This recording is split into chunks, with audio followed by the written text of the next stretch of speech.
Hi, this is Peg from P&S Seafood. At P&S Seafood, we sell shrimp with the shells on, and some people find that somewhat intimidating. So I'm going to just spend a second, really, because it doesn't take too long, to tell you how to devein and deshell a shrimp very efficiently, very quickly. All right, so the first thing I'm going to do is have a knife like this, all right, nice and sharp and nice and thin. And I'm going to bend the shrimp like this, and I'm going to insert the knife. If you want to keep the tails, I do it to the second segment. If you want to take the tails off, I'll do it right to this segment. But most people want to keep the tails on the shrimp, so I insert this knife,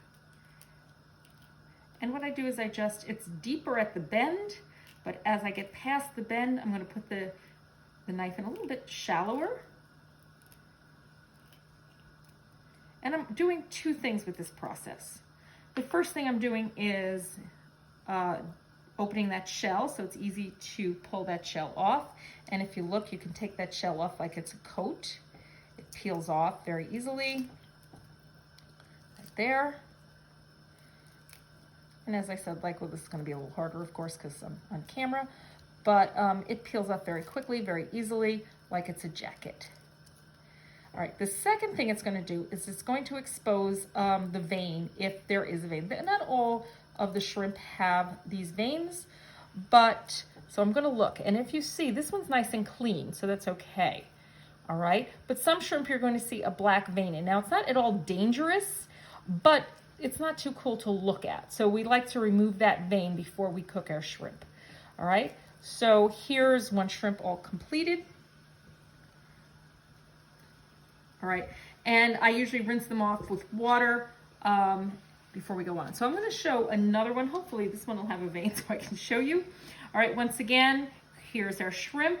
Because I want to keep the tails, I'm going to start in the second segment. All right, so I'm going to insert the knife a little deeper at the bend and then shallower as I get to the head section of the shrimp. There you go. I'm going to peel it off like it's a jacket. There we go. That one's easier than the last. There we go. And that came off beautifully. All right, so the next step in this is I'm just going to make sure there's no vein. All right, and as you see here, this is beautiful. There's no vein, but I always give a quick rinse before I cook. But look how nice that is. There's no veins showing. Now, as I said, the veins are not dangerous at all, but it is aesthetically something you don't want to look at. So that's why we devein these shrimp. Now, I want you to make sure you understand that these shells shouldn't go to waste. What you can do is you can boil these shells, and that is a nice stock for bouillabaisse or any kind of fish soup. So there's lots of flavor in these shells, so boil that down and you'll have a great meal. So once again, that's how we devein and deshell shrimp.